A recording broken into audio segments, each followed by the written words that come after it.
Good evening, and thank you for joining us this evening. I'm Logan Wilbur. Black history is as old and rich as America itself, but much of this history is only known to a few or overlooked entirely. Tonight, we celebrate Black history both in America and right here on the Western Slope. The restoration of one of Colorado's most endangered places has saved more than just a few brick walls.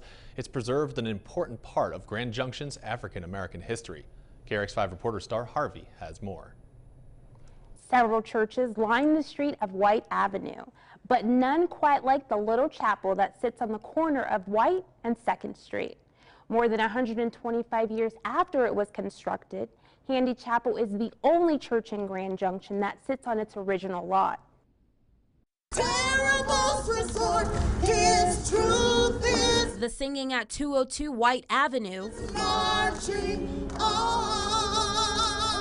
Represents a sound of welcomeness. It was certainly a culture shock coming to Grand Junction because I feel like I've always lived in a place where there's some degree of diversity. A thought CMU business sophomore Joshua Richardson shares with many others just like him. Whenever you're new somewhere, you're trying to find where you're fit. Like, where's your tribe? Like, how do you fit? So many of the students don't think there's a Black community here, so I took them to meet Grandma Jo. Grandma Jo, or as others knew her, Josephine Dickey, is remembered for unlocking many doors, leading to the history of Handy Chapel, Grand Junction's historic African-American church built in 1892 on land deeded for just $1 to the Black citizens of Grand Junction. That's where it started, that's where it still is.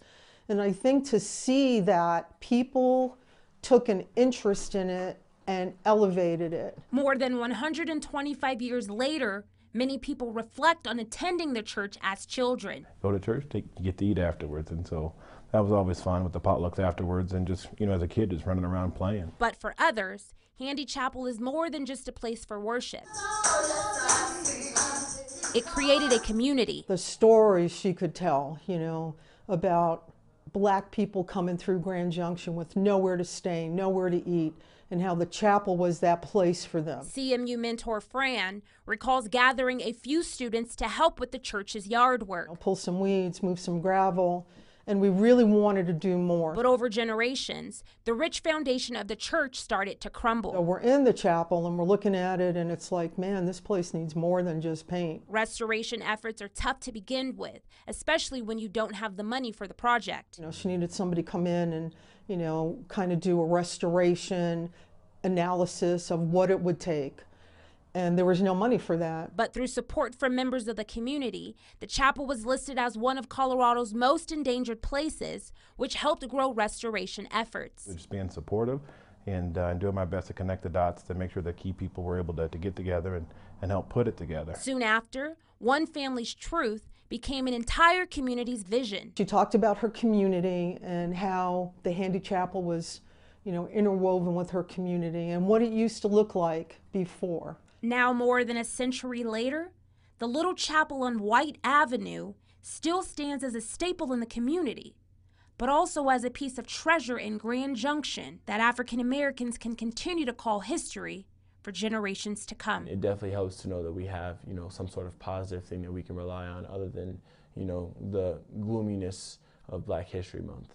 While visiting the chapel, I had the opportunity to meet with Josephine Dickey's granddaughter, Delores, who shared some amazing stories about her family and the chapel.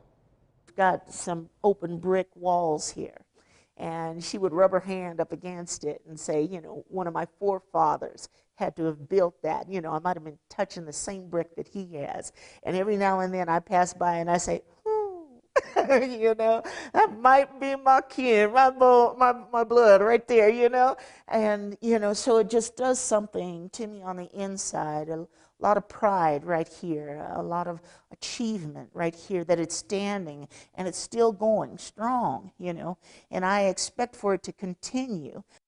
Star, I love this story, and you got to tell me, did everything about this chapel change after the renovations? No, not at all, Logan. The chapel once served as a place for people passing through the city, and after the renovation, Delores shared with me that not much has changed. They would just take them right in because that's the way that Handy Chapel worked. You know, we're an entity that believes in helping people, and we'll do the best that we can for anybody else passing through. In our next story, we look into some hidden history on a descendant of one of the first African-American families to ever settle in the Grand Valley. Harry Butler, who rose above his history and became the first African-American to serve on the Grand Junction City Council.